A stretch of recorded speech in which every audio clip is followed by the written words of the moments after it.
This week I'm joined by Jason W. Moore. He's an environmental historian and historical geographer at Binghamton University. He's the co-author of the important book, History of the World in 7 Cheap Things, a guide to capitalism, nature, and the future of the planet. So first of all, Jason, I'd like to hear about how the last 5 or 6 months have been for you and what you've made of the political developments that we've seen. Well, I think we're going to be making sense of the political developments for a while. It's clear that all of the fractures that Raj Patel and I talk about in the History of the World in 7 Cheap Things have created this dynamic of planetary instability that transcends the boundaries between what we usually think of as nature and society. And of course, health and public health is one of the greatest examples of what we call world ecology. That is the ways in which human relations of health, well-being, of power and production and profit are all natural and social at the same time. So what we're seeing politically is, on the one hand, the bankruptcy of the ruling classes of the rich countries in terms of their capacities to really deal with the pandemic. And we are seeing, well, what is the hallmark of our times? That as all of the conditions of the web of life, climate obviously, but everything is changing so dramatically, what we are going to see is the resurgence of mass pandemic disease and infectious disease. So anytime that you look historically at moments of climate shifts and a long-term transformation of physical environments, which includes farms and streams, but also cities and trade routes, whenever you see that, you will see episodes of pandemic. Whether or not ruling classes today are in any sense capable of negotiating this without the very blunt instruments that we've seen so far of just shutting everything down, it remains to be seen. But essentially, as we know in the United States, the ruling class has been willing to crash the economy. Yeah, and Adam Tooze described this in The Guardian as the first economic crisis of the Anthropocene. Do you agree with him? Well, it's a promiscuous use of the term Anthropocene, which is best reserved for geological matters. Tooze is brilliant, and I think the spirit of the argument is, in a sense, on target. Whether it's the first or not, that remains to be seen. In my view, in a geological sense, the Anthropocene has been with us for over 4 centuries, dating from the Orbis spike, which results from this is the great concept and related, built on the research of Lewis and Maslin, the great geographers, that from 1610 we have a crash in carbon dioxide concentrations, not a rise, but a crash, because of the European invasion of the New World and the genocides that resulted from it. Everyone died, you have forest grow back, you have carbon drawdown, and that contributed, in fact, to capitalism's first great climate crisis in the early 17th century. So I think we want to be careful about throwing around these words that come out of geology and then applying them to the history of the modern world. They're really ill-suited to do so, and if we pause for a moment to reflect on the promiscuous extension of scientific language to human affairs, well, that's a very dark history. You can think about social Darwinism and certain kinds of socio-biological arguments. The work of people like Richard Dawkins, of course, deeply problematic in promoting a biologist notion of the inherent selfishness of humans and indeed life. So yes, on the spirit of Tooze's remarks, no on the substance. And we've seen the great incompetence from leaders such as Trump and Bolsonaro in the United States and your country and Brazil, respectively. Now, do you think this is a crisis of neoliberal capitalism, or do you see something else going on here? I think both. it's certainly, we've been witnessing across the world, and as you rightly note, not only in places like the United States with Trump, who comes to power on the back of a critique of neoliberal politics as usual. Never mind that he has ruled entirely from the standpoint of neoliberalism as usual. He came to power on the argument that neoliberal politics was fundamentally flawed. So what we're seeing, not just in the United States, but across the semi-periphery of the world, you see Modi in India, Erdogan in Turkey, Bolsonaro in Brazil, and many other places around the world. You're seeing this right-wing, ethno-nationalist, populist politics come to the fore because it seems to speak to the actual crises of the world in a way that neoliberal politics, which is shared by social democratic as well as right and center-right politics and political parties in many cases, that neoliberal politics as usual is increasingly revealed as bankrupt. And that's one of the points that Raj Patel and I make in our book, 7 Cheap Things. We say that crises occur not when things are very, very bad, which they obviously are and have been for a long time. They happen when politics as usual is not delivering the same measure of stability and economic development in some broad-based form. And one of the things we've seen in the commentary since the coronavirus came on the scene is this kind of return to nature narrative. And in April, air travel was down by about 90%. NASA images showed pollution decreases in China. Now, do you think this is kind of short-term thinking? Do you think that the pandemic's going to provide an impetus for action on climate change, or do you just think it's kind of short-term? I think it's too soon to tell whether it will spark a more radical and universalist, in the best sense of that term, not in the Western modernist conception of that term, response. The danger is that that all of the anger feeds into various forms of ethno-nationalist on the right politics and identitarian politics on the left. And so both are going on. The identitarian tendency in place in the Anglo-American world, and especially in the United States, is very, very strong. It becomes a question of whether or not the broad-based mobilizations and outrage in a place like the United States, which of course is now and always has been an apartheid republic, whether that movement can go beyond calls for, say, defunding the police to grounding those arguments into a vision for black-white working class unity, which was the historic contribution of American communism in the 20th century before its back was broken in the 40s and 50s. So we want to be careful about identifying so-called natural disasters, which of course are never natural disasters, but so-called natural disasters as sparks, because they may be sparks, but it's very, very contingent.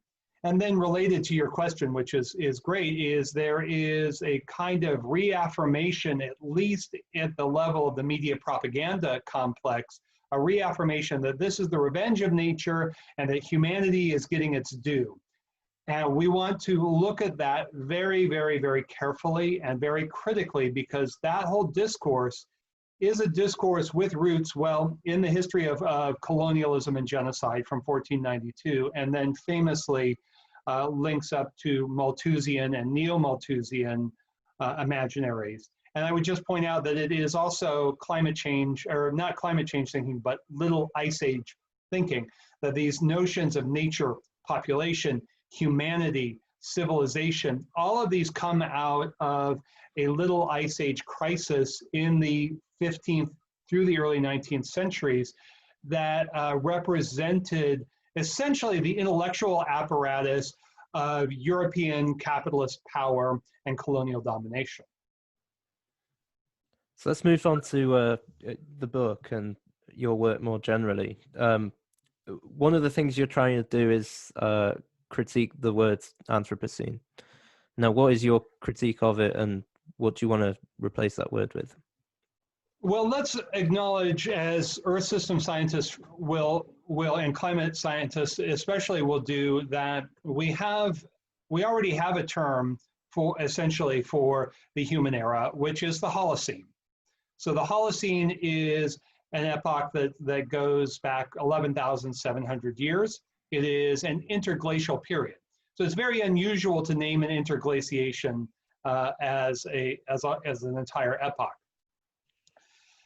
And what we want to take out of the best of Anthropocene thinking is the extraordinary research and debates, interpretive debates between geologists, earth system scientists, anthropologists, to look at that long history to understand that we have, as a species that has experienced civilization and settled agriculture, which is, let's be honest, has been very much of a mixed bag, that the whole history of human civilization, settled agriculture, class society has occurred within this Holocene, a period of unusual climate stability that is now over. So insofar as Anthropocene, Age of Man, directs our attention to the end of Holocene climate stability, I think that's a powerful intervention. I think it's a useful intervention. It's a fundamental description of the reality of our times. Now, to call it the Anthropocene is problematic because, of course, it is the end of climate stability is not the work of all human beings. And so, therefore, we want to look at which humans are responsible and which are not. And to adopt the Anthropocene uncritically is essentially to adopt the point of view of the colonizer, of the plantation owner, of the rich. This is a way of looking at the world that says, really, it's everyone's problem, and we, the rich and powerful, are simply acting out natural laws. So this is a kind of argument that germinates in the 16th century, in the aftermath of Columbus, and it forges a way of thinking that we all regard as common sense. That is, well, there's human beings over here and there's nature over there. What that conceals is that historically, and even today, most human beings are not fully regarded as fully human. So this might sound academic, but in fact, these everyday concepts that we use, like humanity, like nature, like society, like population, we treat them as innocent concepts. But in fact, these have been, as I said, the intellectual apparatus of class rule and colonial domination in historical capitalism. And they have been defended as either the law of nature or the law of civilizing projects, that it was the gift of Europeans, white, male, bourgeois, powerful, to give civilization to the rest of the world. And what that meant was something very specific, that all of the people who were not civilized or not yet civilized were savage. They were part of nature. So we want to be careful and not in a good way. Some of us might be thinking, well, oh, that's nice. No, that meant that they had to be civilized. So work will set you free, the motto that hung over the Nazi labor camps, was also, for all intents and purposes, and we tell this story in 7 Cheap Things, the motto of the Spanish colonizers, and indeed the motto of every great colonial power that comes to the shores of a new land, reclassifies the people who live there as savage and lazy and in need of civilization. How do you learn that? What is the school for civilization? Well, it's work. And work in very, very specific capitalist ways to produce profit. So a lot of the language that we treat as everyday language, Anthropocene, Age of Humans, what could be the problem with that? Well, it turns out a huge amount of problems could be associated with the Anthropocene. And again, we want to be very careful about using a language really developed to talk about stratigraphy and geological history and its application to human history, which of course is always more than human history. And do you see yourself as following in the footsteps of Marx, or do you want to depart from him in some way? Well, I think Marx wanted to depart from Marx. Marx famously writes to the French socialists and he says, well, if this is Marxism, then I am not a Marxist. He writes to the German socialists in the 1870s famously, and he criticizes them for giving labor supernatural power. So supernatural is his phrase. Marx was a relentlessly heterodox figure who was a man of his times, like everyone, and saw some things and didn't see other things. I think that the problem with Marxism is that it becomes a kind of stone tablet, Moses coming down from the mountainside way of seeing the world. And Marx, of course, would have been furious about that. So Marx was always revising, renewing, extending how he was looking at the world. For me, Marx gives us a way of seeing the world that is about relations, it's about flows, and it is about the connection of history to our present moment. Of course, this conversation here is a historical moment, and of course, a concern with liberation and emancipation. Now, as some of your listeners might know or might not, I have been roundly denounced by the orthodox Marxists as a deviant and a blasphemer. And I have been regularly denounced by anti-communist theorists, critical theorists, especially in the environmental humanities, as an orthodox Marxist. So I'm not sure what that makes me. For me, I'm interested in understanding history and how the present is shaped by history 5 years ago, 50 years ago, 500 years ago, 5,000 years ago. Marx and Engels have this great metaphor at one point that is deeply relevant to our conversation about the Anthropocene. They say they liken historical change and historical process to geological layers. That's the imagery that they use.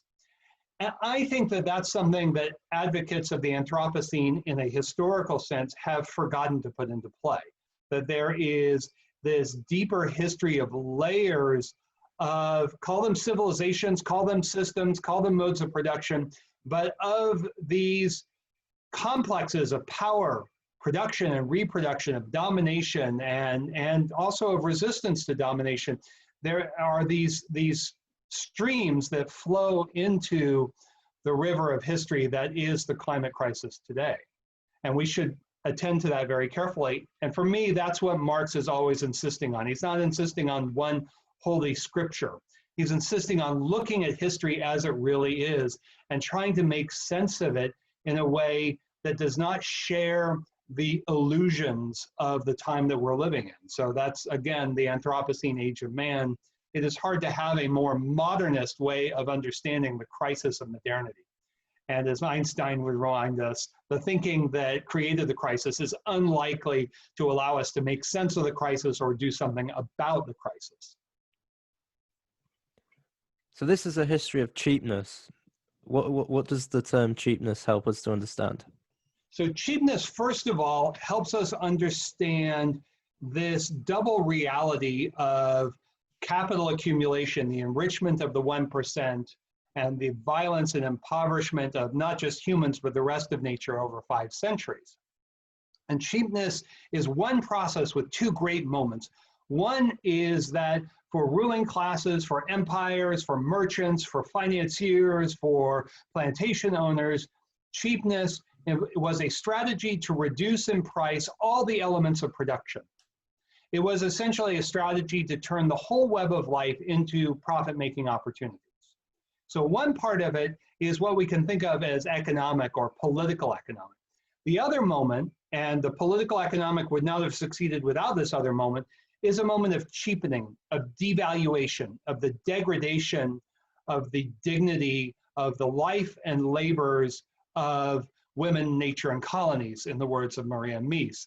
That is to show how cheapness as a strategy of rule and power and accumulation is not only about economics, which it is, but is also about the cultural and political devaluation of the vast majority of humankind. And as I mentioned, to put most human beings in the category not of civilization, but of nature. So from Columbus and the Spaniards with their Christianizing projects to very quickly the British with their civilizing projects and the French under the sign of improvement to developmentalism.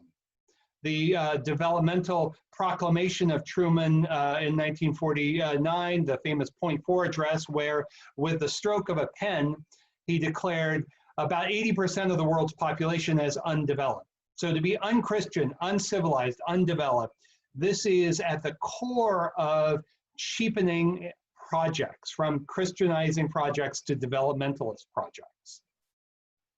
This gives us a way to put together the cultural politics, which are very powerful and real, the political economy, and the environmental history, including the climate history, as all entangled with each other at the same time. And that's what's so often missing from many environmentalist discussions, but also, perhaps you were hinting at this, and maybe many labor, socialist, and Marxist discussions. And the story of Columbus features at the start of each chapter, I believe. Now, what can Columbus tell us about the destruction of the planet and capitalism more generally? So in Columbus, we can find so many of the elements of modern power, modern rule, modern views towards the web of life. We quote from his diary how he mentions the word gold something like 72 times in his diary of the first voyage. He is constantly, and he was not unique in this, he was constantly looking for profit-making opportunities. This indeed characterizes European colonialism from the era of Columbus all the way to the era of Monsanto and bioprospecting in the neoliberal era, this approach to looking for surveying the web of life in terms of profit-making opportunities. So what we do in drawing together the origins of the modern world and then looking at its subsequent development with Columbus is we show this was not an aberration. Columbus very much demonstrates the core of capitalism's view and capitalism's valuation of the world at the moment when capitalism was still forming. It didn't come fully formed like Athena out of some Zeus-like crisis. Capitalism emerged, it developed, it took shape, it became progressively more capitalist over time. And I think what Columbus, the story of Columbus shows, or at least that's what we hope, is that it brings together these three moments I mentioned, the moments of political and cultural degradation and devaluation, of political economy and the accumulation of capital, and environmental history, and showing how each of these moments is so intimately connected to the other that we have to really begin, if we want to make sense of the climate crisis, we have to look at our history and at the origins of, in this case, the origins of planetary apartheid, the origins of the planetary class divide, and link it to climate histories, genocides, dispossessions as something more than a long, terrible, and sad story of violence, degradation, and oppression. In order to understand why there are 8 billionaires today with more wealth than the bottom 3.5 billion with a B people in the world, we need to look at the origins of capitalism, the origins of a way of organizing not just power, not just economy, but all the web of life and how we think about the web of life. And for us, that story was opened up by Columbus. And as I like to say to my students and to anyone who will listen, in my view, 1492 never ended. We are still living in 1492. And chapter 2 is called Cheap Money, where you talk about Columbus's relation with the Genoese banking and finance system. Now, what role does finance play in the accentuation of capitalism and the cheapening of life? Yeah. This is so important, and this was one of my light bulb experiences, one of my epiphanies in writing this with Raj. That we tend to think, and Marxists especially think, oh, finance was something that wasn't really that significant. It comes in much, much later, maybe in the 19th century, in the early 20th century, you have major banking crises and all of this. Well, it turns out that between the years roughly 1482 and 1492, the Spanish crown, which was a very wobbly construct at the time, the Spanish crown engages in 3 great ethnic cleansing campaigns. One is the reconquest of the last Muslim kingdom on Iberia, Granada. The other is the conquest of the Canary Islands, which is still possessed by Spain. And the other was the invasion of the Americas, of course, in 1492. Each one of those moments was financed by Genoese and Florentine capitalists. Here's the thing about waging war, and it's true even for the United States today, that you don't pay for war with taxes. You pay for war in a modern sense by borrowing money. And so you are dependent on your borrowing. You are dependent on credit in order to wage war. So that was the origins, in a sense, of a, if not a military industrial, certainly a military financial complex that has, as we know, brought untold horrors to the peoples of the world ever since. But it's also linked, so you have conquest and credit that are linked there. But it's connected, and this for us, and really for, I think for both of us, was a real light bulb moment. The only thing that the states, so that Castile, the core of modern Spain, the only thing Spain could get out of conquest were slaves. And so right there you have slavery, finance, war, conquest, linked from the very, very beginning of capitalism. And we talk about how war making, not just in terms of slaving, although when this model was carried to the Americas, we need to point out, we need to recognize that it wasn't microbes that killed 95% of the American Indian population. Yes, microbes would have typhus, smallpox, all the rest would have killed a certain share of the population regardless, but not 95%. It was this complex of money, slavery, and war that drove the genocide to horrific extents. In fact, so great, as we just talked about, so great that it changed the world's climate by the early 17th century, if not earlier. So it's not just that, but it's also the war machine of capitalism was deeply financialized from the beginning and becomes this way of producing modern life with its standardization, with its industrialization, the capacity for massive destructive and mobile destructive power in the world. And to leave that out is to pretend that capitalism is just an economic system of producing more efficiently and selling more competitively. No, at every step, from Columbus all the way to the Cold War and the American endless occupations and wars in the Middle East, capitalism has really been saved and propelled by a military, financial, military-industrial complex. And chapter 5 is called Cheap Food. Can you tell us what you argue in that? So as we say, cheap food is never a bargain. And we have all become all too aware of the horrific consequences to health, to public health, over, well, especially over the past 50 years in the advanced capitalist world, but now increasingly everywhere as these hyper-processed, hyper-manufactured, corn syrup dependent, the cornification of all kinds of food, everything is sweet, everything is disastrous. We paint that as the predictable outcome of an economic development model that does begin again in the era of Columbus, but then becomes what we call industrial agriculture in places like the United States in the 19th and 20th centuries.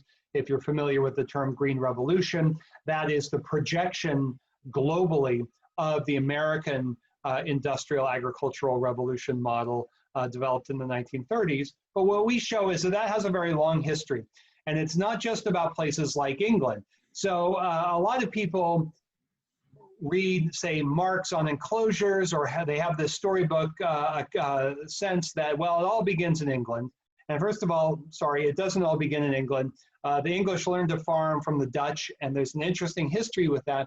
But the basic model is this. It is produce more and more and more food with less and less and less average labor. So you can have some people working very long, but if you look at the average labor and the average commodity, or what Marx calls abstract social labor, which always kind of confused me when I heard that term. But if you think about it as the average labor and the average commodity in the world, or the average labor in agriculture, we have seen a series of great agricultural revolutions in which more and more food is produced with less and less labor power. Well, that's a big deal. That's the fundamental model that underpins everything. It underpins our conversation here. It underpins the stock market, the financial markets, everything in the world, the rise of China. So if you cannot grow more and more food with less and less labor power, then it becomes difficult to pursue capitalism, which is based on the proletarianization of labor and more workers freed to work outside of industry. Now, that story is often told in terms of the United States or England and then Britain or the Low Countries, but in fact it has a vital and fundamental moment in the history of sugar and the sugar plantation in the centuries after Columbus. Of course, sugar is still hugely important in various senses of that term, hugely important in the world, but industrial agriculture is really born in the colonies. It's really born out of racialized labor and slavery and massive capital accumulation. And in both rich countries and in the colonies, that form of agriculture devastated soils, devastated the local biological diversity in usually islands, but not always, in one island or one region after another. We tell the story of Madeira, which was really, Madeira is this very small island, about 500, 600 kilometers west off the coast of Morocco. And there you see the elements of the birthplace of industrial agriculture, of slavery, of environmental devastation. So again, these three moments of cultural politics, political economy, environmental history. And what we're showing is that the history of cheap agriculture is a strategy of not just enriching a few, not just of making possible capitalism, but also devaluing soils and devaluing the humans who work them. So this is a way of making sense of cheap food as a strategy of power, as a strategy of development that has in fact been premised on extraordinary violence and extraordinary oppression all the way from Columbus to the present. So when we talk about cheap food, we say this again and again and again. It's not the $2 hamburger or £2 hamburger that you can buy. It's really how cheap is it for the 1% so that their workers can be reproduced profitably.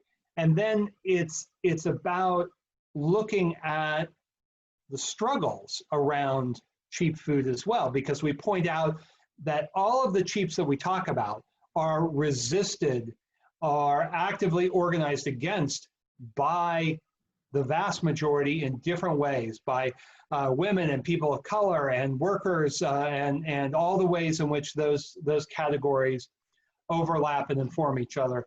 We talk about how that this is also a battleground. The cheap food is a class struggle.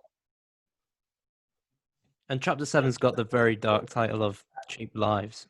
Now, what do you set out in that chapter? Well, if anything, I think we were too polite in that chapter.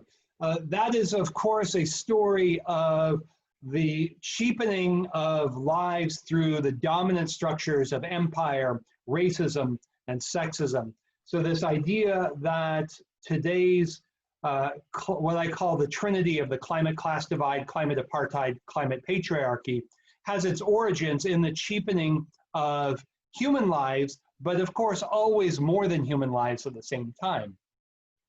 And cheap lives is a way of opening up this question of whose lives and whose labors are valued and whose are devalued. And as feminists and anti-colonial critics have long pointed out, the most valuable work provided is also the most devalued. So the feminist argument has been clear on this, and I think is absolutely spot on, associated with the ideas of people like Claudia von Verelhoff, that the capacity of women to produce life means that that capacity has to be radically devalued. And that's a devaluation of life and a devaluation of labor, again, in multiple senses of this term. And capitalism couldn't run without that. So if capitalism, for instance, and this is again an old feminist Marxist argument, If capitalism had to pay the cost of all the social reproduction and domestic labor that women overwhelmingly perform in the world, nobody would be able to make a buck. The profit and accumulation would be impossible because it would be simply too expensive. So that work has to be devalued in both an economic sense, but also, of course, as we know, in a bodily sense. The violence that is legitimated, valorized, licensed by ruling class agencies from the 16th century all the way to the present is not just a terrible, sad story, it's fundamental to capitalism's business as usual. If you don't mind, can I play the devil's advocate on this? Of course. So you could say that communism wasn't exactly great for the planet either. Mao Zedong declared a war on nature. You had the Chernobyl disaster in Ukraine. Now, what would you say to someone who was to put forward a case like that? Well, first of all, let's be aware that the Soviet Union and China were never outside of capitalism. I think that's the first thing that we need to understand, that these were modernizing anti-colonial revolutions. That's one thing I would point out, that it becomes very difficult, especially in the Anglo-American world, to talk in a rather reasoned and sober way about the experience of China and the Soviet Union, because of the power of anti-communism, which enforces the view that these people were either stupid, evil, or incompetent, or maybe all at the same time. And as I often point out, that the single greatest contribution to the well-being and sustainability, however you want to define the sustainability of life on this planet, the greatest contribution in the 20th century was the Soviet defeat of Nazism. So if we want to draw balance sheets, we should do so in a sober way. Now, that statement, does that mean that it's acceptable to liquidate hundreds of thousands of party members in the Great Purges? Does it mean it was okay to liquidate the Ukrainian peasantry? Well, of course not. But it's impossible under the, as long as we really accept, as much of the left has done, if we accept the anti-communist picture that emerges out of the anti-colonial revolutions of Russia and China, and that point cannot be underscored nearly heavily enough. So the Soviet Union, especially the Russian Revolution, comes out of an era in which between 1916 and 1945, 38 million human beings who lived on Russian territory were killed by imperial war, as a result of imperialist war. So why that's not laid at the doorsteps of the imperialist system is beyond me. Now, again, this doesn't excuse all of the many idiotic mistakes and colossal errors that any state building project engages in, especially a modernist or even high modernist, as the Soviets were, kind of project.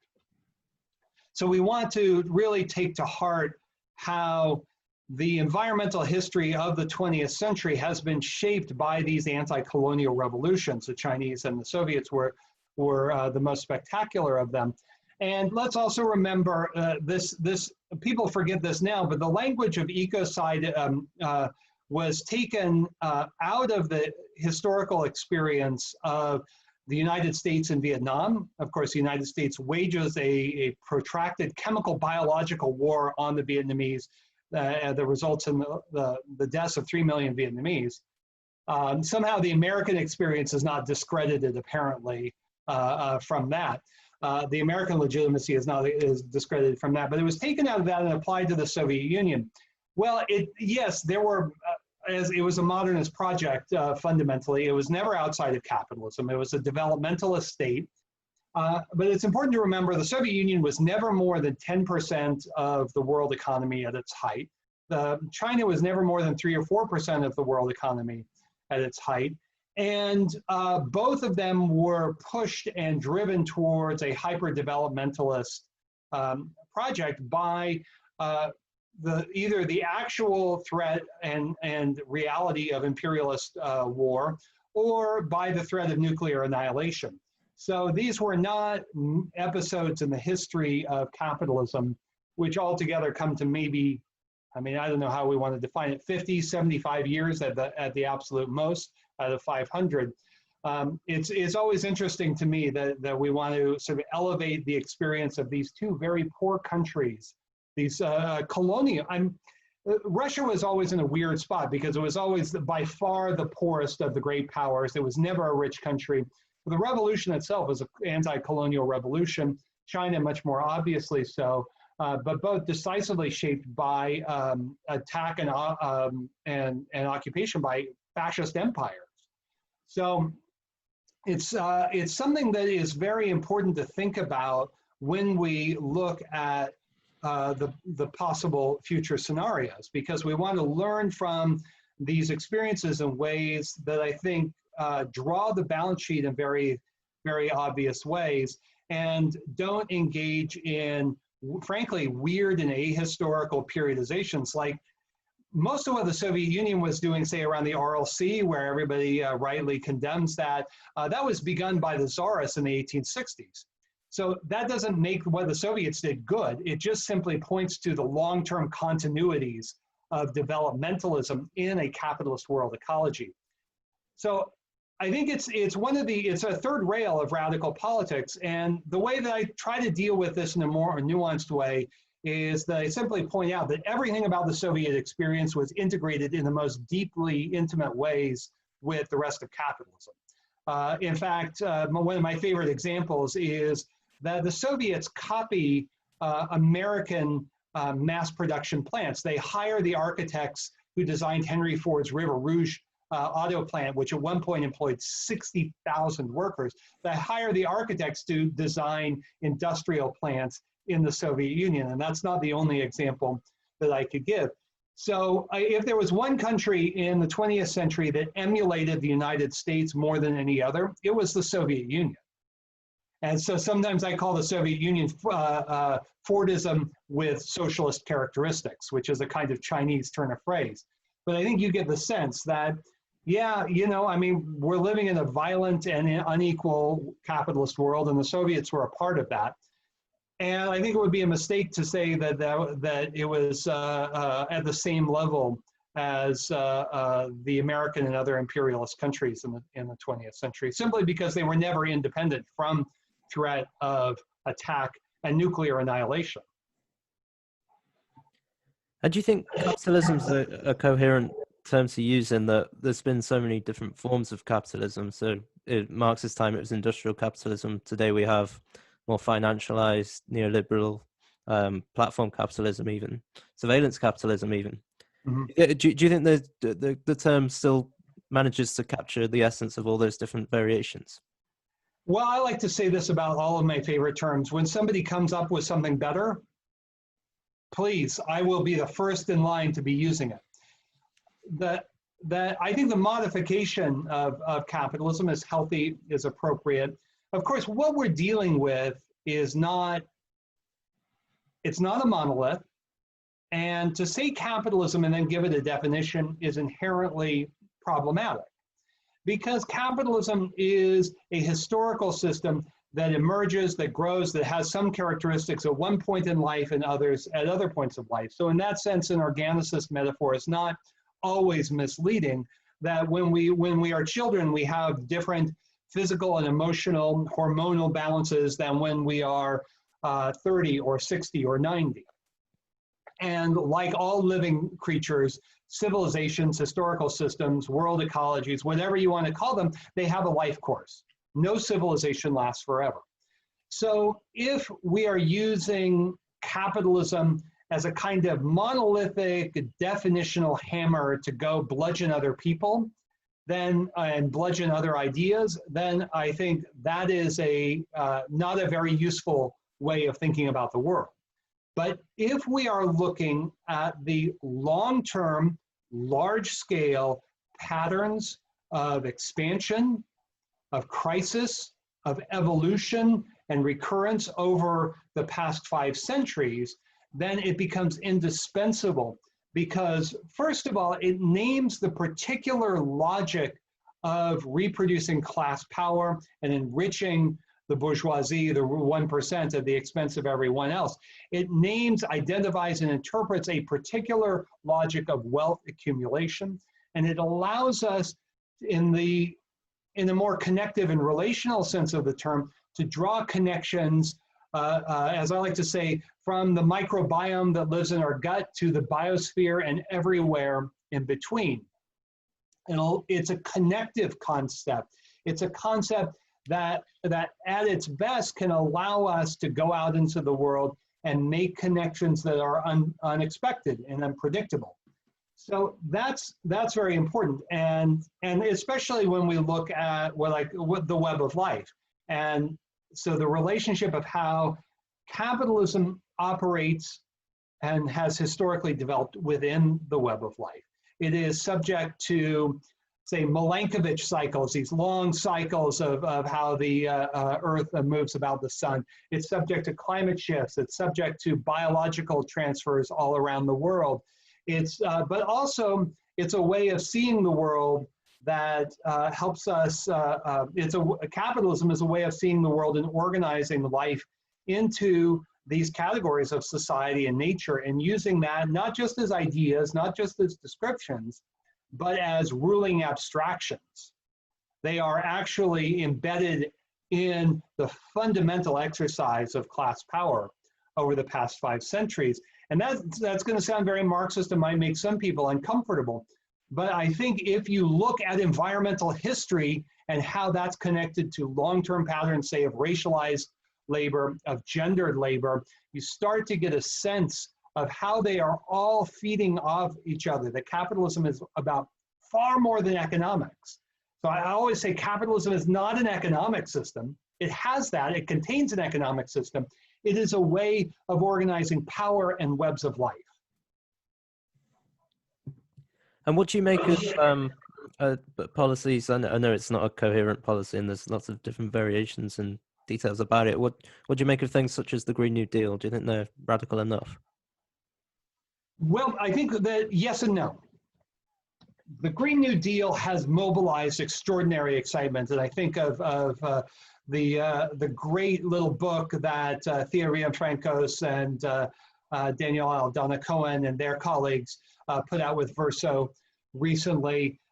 Very, very smart, brilliant, radical people, and they've been mobilizing this radical vision of a Green New Deal or a global Green New Deal, and we have to support that. We have to look for ways to extend that conversation, because it is one indispensable wedge that can open up some space to transcend this jobs versus environment, labor versus environment divide, which has characterized especially the neoliberal era, and has really left much of big E environmentalist politics as either implicitly or explicitly neoliberal in orientation. So it's a way to open up conversations that we've not had. Now, at the same time, we want to, again, be very sober about our historical evaluations of the New Deal itself. The New Deal was very consciously and deliberately a containment plan to roll back a great wave of labor unrest that was of a specific kind. These were not strikes in an economistic sense. They had economic dimensions, but they were what David Montgomery calls worker control strikes. So the Green New Deal, or the New Deal rather, was very much about the containment of labor's power and its incorporation into an American version of social democratic politics that quickly, very quickly, by 46 and 47, led to the defanging of labor, to the anti-communist purges, and to a very, very different kind of American politics than what we saw in the 1930s. Now, we also have to be very clear that the New Deal did very little to lead American capitalism into a new phase of growth. That was the wartime. That was wartime mobilization. It was mobilization for World War II that essentially resolves the Great Depression of the 1930s. And so when we're looking at these questions, we have a lot of thorny historical issues that come up with our metaphors, but we are nitpicky at our peril. So we want to try to do both ends. We want to. I have many comrades who I respect and admire who are pushing for some kind of Green New Deal, and I'm not sure where that's going to lead, but I think that that's the excitement of it. I won't keep you for too much longer. I've got two more. You use a phrase in the book that's quite interesting. It's called reparation ecology. What do you mean by that? So reparation is usually thought of as making monetary payments, but for us, we like to go to the repair moment of reparation, of reparative ecologies of healing, and that healing for us and radical action for Raj and I think it's fair to speak for both of us, involves not just moving forward with a plan, but remembering and overcoming the anesthetizing impacts of bourgeois hegemony that teach us, for instance, to ignore the reality that capitalism is built on a long series of genocidal campaigns, from Columbus all the way to the late Victorian Holocaust of the late 19th century, as Mike Davis talks about, to, of course, the Nazi genocide of Jewish and attempted genocide of Slavic peoples. So it's a way of, and this is at the heart of what we call world ecology, not the ecology of the world, but a way of seeing past and present, society and nature, humans and the rest of nature, as fundamentally interconnected into these new complexes of relationships that we point out that remembering is necessary to repairing. And reparations involves more than acknowledging. It means formulating a vision of revolutionary transformation that takes seriously this double moment of cheapening, the economic moment and the domination and oppression moment, and seeing how they are intimately connected at every turn in the web of life. And so that's a way of speaking again to this economic versus ecology divide, jobs versus environment divide that we've seen for so long, but also an even more dangerous and misleading divide between oppression and exploitation. And the notion that there are working classes that are exploited, that have their own dynamic of revolution, and then systems of oppression that have their own. In fact, they're much more intimately connected, as many scholars now, feminist and anti-racist and class scholars for many years have been pointing out. But we point they are all connected not just with each other, but with the web of life. And I'll finish with this one. Do you believe Frederick Jameson's dictum that it's easier to imagine the end of the world than to imagine the end of capitalism? Do you see a future? Do you see a future beyond capitalism? Well, of course, there's a future beyond capitalism. Capitalism is on it, as we have known it for the past 5 centuries, is on its way out. So if we look at the major climate crises, climate shifts in the Northern Hemisphere over the past, say, 4,000 years, what you see is that from the Bronze Age crisis to the Dark Ages cold period of late antiquity and the collapse of Western Rome, to the coming of the Little Ice Age in the 14th century, to the most severe, intense period of the Little Ice Age in the 17th century, these were all moments of profound upheaval, of profound crisis. The moments of climate change in a significant way are always moments of political possibility. Whether the reproducing classes are capable of navigating that and taking advantage of those possibilities is a different question. But what is clear is that it is extremely difficult for ruling classes to, under conditions of severe climate change, of really dramatic climate change, to weather the storms.